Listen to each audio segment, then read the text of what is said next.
Bonjour à tous et bienvenue dans ce cours de géographie consacré aux aires urbaines. Donc, cours de géo pour les troisièmes, c'est le premier chapitre du premier thème sur les dynamiques territoriales. Donc, comprendre les aires urbaines dans un espace mondialisé. Donc, d'abord, commencer par savoir définir évidemment ce qu'est une aire urbaine. Donc, on va reprendre la définition de l'INSEE. Donc, une aire urbaine, c'est un ensemble de communes. Donc, il n'y a pas une seule commune, hein, mais plusieurs communes qui vivent dans un espace continu avec un pôle urbain, ville-centre plus banlieue, avec au moins 5000 emplois à l'intérieur de ce pôle urbain, et une couronne périurbaine. Donc, l'espace périurbain, c'est la campagne autour de cette ville, dont au moins 40% des actifs travaillent dans le pôle urbain. Ça veut dire qu'à l'intérieur de l'aire urbaine, il y a des déplacements pendulaires tous les jours au sein de ces zones. 85% des Français résident aujourd'hui dans ce qu'on appelle une aire urbaine. Et 9 Français sur 10 vivent sous l'influence directe d'une ville. Donc les gens ne vivent pas forcément dans le centre-ville. On va voir que, bien au contraire, les espaces dynamiques en fait sont autour du centre-ville en termes de démographie, d'augmentation de la population. Mais les gens se déplacent à l'intérieur de cette aire urbaine pour aller travailler, notamment dans le centre-ville. Voici le croquis que vous devez savoir réaliser pour le brevet. Donc l'aire urbaine avec ses 3 zones, alors là, c'est pas à l'échelle, hein, parce que la zone périurbaine, elle est très large. La ville-centre. Donc la ville-centre, c'est le cœur historique de la ville, hein, c'est là où vous retrouvez le patrimoine, mais c'est là où vous retrouvez aussi les centres de décision. La banlieue, donc les gens s'y sont installés, notamment durant le XXe siècle, avec le début de l'étalement urbain. On y retrouve des zones d'habitation, des zones commerciales, des zones industrielles, et puis la couronne périurbaine qui montre bien justement cet étalement urbain. Les gens s'y installent pour aller travailler dans cette zone. Donc on a des déplacements pendulaires tous les jours de la zone périurbaine, soit vers la banlieue, soit vers le centre-ville. Donc ça, c'est le croquis que vous devez savoir réaliser pour le brevet. Donc, on a un pôle urbain. Alors, je reviens juste sur le croquis, hein. Ne confondez pas aire urbaine et pôle urbain. Le pôle urbain, c'est la ville-centre et la banlieue. L'aire urbaine, c'est tout l'ensemble. Donc, après, à l'intérieur, vous devez savoir décrire les paysages et puis les fonctions de chaque zone. Donc, la ville-centre, c'est la ville historique, avec les fonctions de commandement, les lieux de pouvoir, des lieux de loisirs aussi, et puis le patrimoine historique. On a de très vieilles villes en France, on a la chance d'avoir un patrimoine quand même formidable, hein, et donc les villes-centres, hein, c'est le cœur historique de ces aires urbaines. Vous avez ensuite la banlieue. Donc la banlieue, vous avez des paysages qui sont très variés parce que au sein de la banlieue, vous avez là, comme au premier plan, des quartiers pavillonnaires, donc avec des maisons qui se ressemblent toutes, hein, quand même. Et puis, vous avez des cités avec des grands ensembles, hein, des grandes barres d'immeubles. Donc, ce sont des zones d'habitation, mais vous y retrouvez aussi les grandes zones commerciales, notamment, et puis des zones industrielles. Et puis ensuite, vous avez la couronne périurbaine. Donc là, un exemple, hein. Donc on va prendre Jean-Marc qui s'installe à Meyzieux. Pourquoi est-ce qu'on s'installe dans ces zones qui sont des zones qui correspondent à des zones rurales proches de la banlieue et du centre-ville? D'abord parce que le coût de la vie est moins cher. Donc on a un meilleur rapport qualité-prix pour une maison individuelle. On peut accéder plus facilement à la propriété, donc c'est moins cher d'acheter une maison en zone périurbaine que d'acheter par exemple un appartement dans le centre-ville de Paris. Donc c'est la raison principale pour laquelle les gens s'y installent. Et puis ensuite, vous avez aussi le cadre de vie qui est meilleure que dans les centres-villes.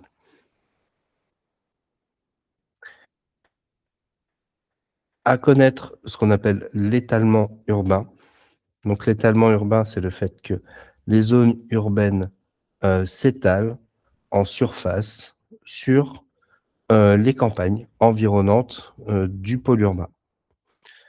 Donc, si on compare fin du XXe siècle et aujourd'hui, le phénomène principal, bah, c'est l'augmentation de ces fameuses zones périurbaines, hein, qui s'étalent en surface. Donc, il y a des conséquences, hein, sur l'environnement. On a une artificialisation des sols et on a un mitage de l'espace rural. Donc, la ville qui gagne du terrain, c'est pas forcément bon pour l'environnement. Autre point de vocabulaire à connaître, les migrations pendulaires. Donc, les migrations pendulaires, hein, définition très simple, c'est les déplacements quotidiens entre le domicile, donc souvent la périphérie, et le travail qui est plutôt situé au centre. Pas toujours, mais souvent. Donc, sur le croquis, je vais revenir sur le croquis. On peut vous demander de représenter des déplacements pendulaires. Bah, il s'agira de faire comme ça, voilà, avec une flèche comme ça, puis une flèche dans l'autre sens, pour montrer que ce sont des déplacements domicile-travail quotidiens.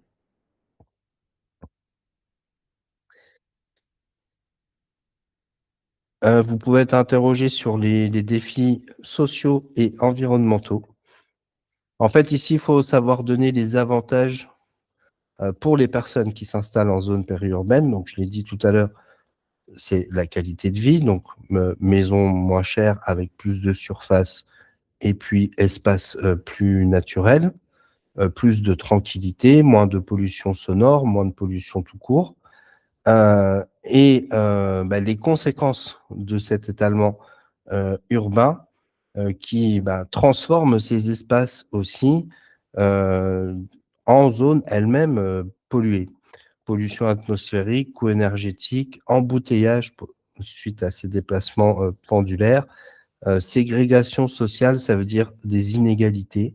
Vous avez des zones qui sont plutôt riches et puis vous avez des zones, notamment en banlieue, qui, même si elles sont proches de la ville, sont très enclavées, c'est-à-dire qu'elles sont un peu coupées des autres zones.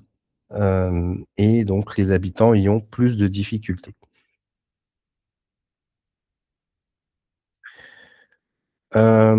Autre point de vocabulaire, métropolisation.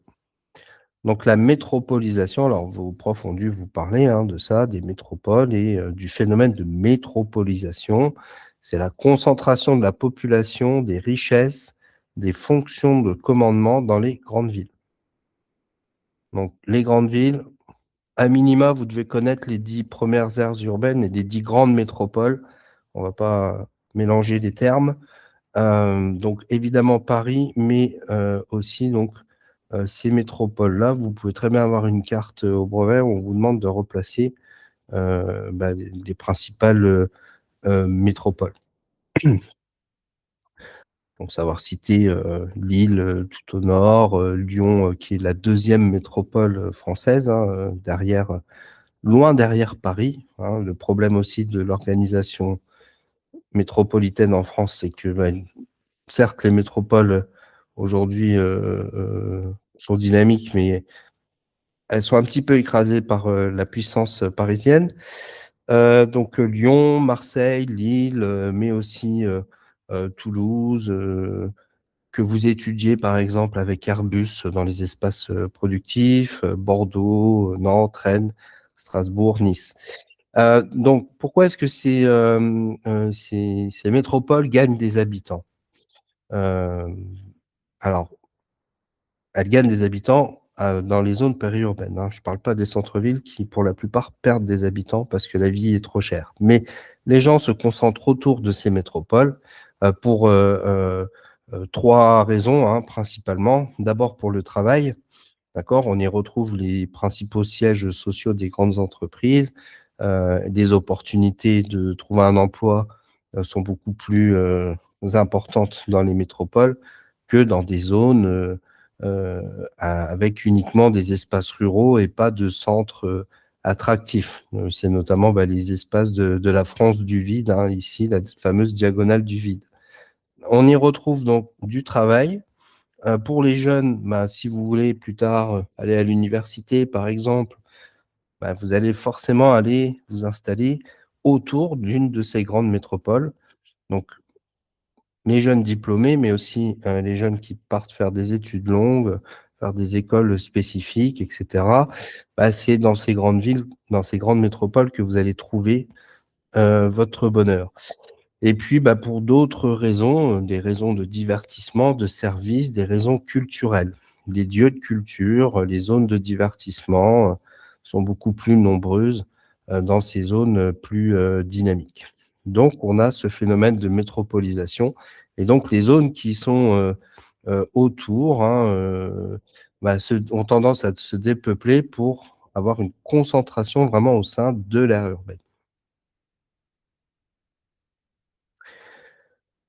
Autre point, vous pouvez avoir un document, comme ça avec une carte, de France qui représente, les métropoles selon leur poids en termes de population, par exemple, mais pas que. Ça pourrait être aussi on pourrait représenter aussi, par exemple, la richesse, créée, par, chaque métropole. On aura à peu près cette représentation-là. On voit bien qu'ici, même s'il y a des métropoles, à dimension européenne comme Lyon, Marseille, ou Lille, Paris, reste vraiment, l'unique métropole mondiale, c'est-à-dire, une aire urbaine qui dispose d'une influence, dans le monde entier, et qui a tendance un peu à écraser les autres, métropoles, françaises. Voilà, donc Paris, métropole mondiale. Après, il y a 3 métropoles, on va dire européennes avec une influence heu, européenne qui n'a rien à envier aux autres, métropoles des autres pays européens. C'est d'abord, Lyon, et ensuite Marseille et Lille.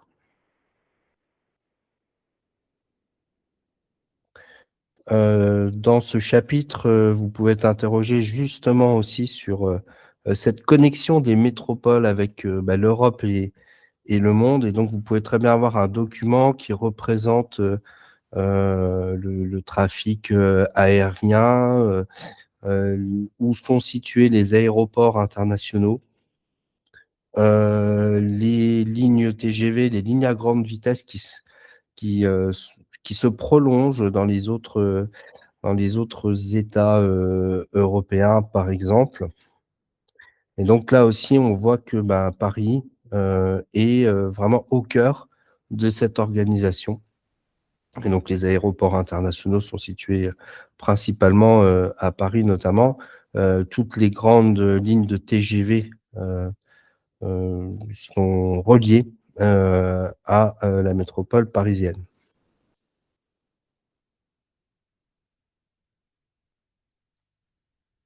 Tout à l'heure, je vous ai montré le schéma de l'aire urbaine. On peut vous demander de représenter le croquis, donc il faudra respecter cette forme.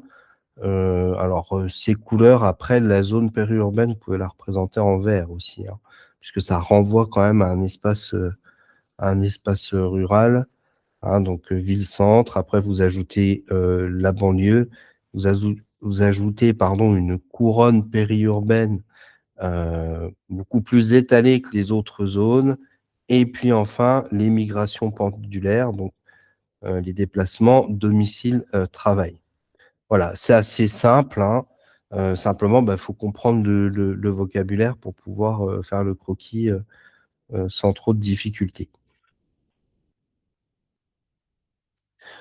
La métropolisation, les aires urbaines nous amènent aussi à nous interroger à l'inégale répartition de la population, en France. Alors ça a toujours été, hein, il y a une répartition, inégale de la population en France depuis toujours et qui a évolué, selon, les périodes, hein. Par exemple, à la fin du 19e siècle, il y a beaucoup de Français qui, quittent le sud pour aller s'installer, dans les régions du nord et du nord-est, parce que les premières industries étaient ici, hein, parce que les sources d'énergie pour cette industrie étaient là, hein, le charbon notamment. Donc après, on a eu ce fameux phénomène de métropolisation. Et donc, on voit bien qu'il y a ce qu'on appelle la France du vide. Alors, c'est un peu péjoratif, hein, mais c'est la zone la moins peuplée en fait de France, qui va des Ardennes jusqu'aux Pyrénées et qui passe par notamment le Massif central. On pourrait tracer comme ça une diagonale, donc on parle de diagonale du vide. Et puis après, bah, les espaces fortement peuplés sont les espaces autour de Paris, autour des métropoles, le littoral, la façade atlantique. Ici, la densité de population qui va suivre en fait le Rhône. Donc là, c'est pas nouveau, hein, euh, c'est une installation qui existe depuis plusieurs époques. Et puis, bien entendu, la côte méditerranéenne et ici avec le Rhin et la frontière allemande. Voilà, donc vocabulaire à retenir, aire urbaine, donc pôle urbain, centre-ville, banlieue, plus zone périurbaine.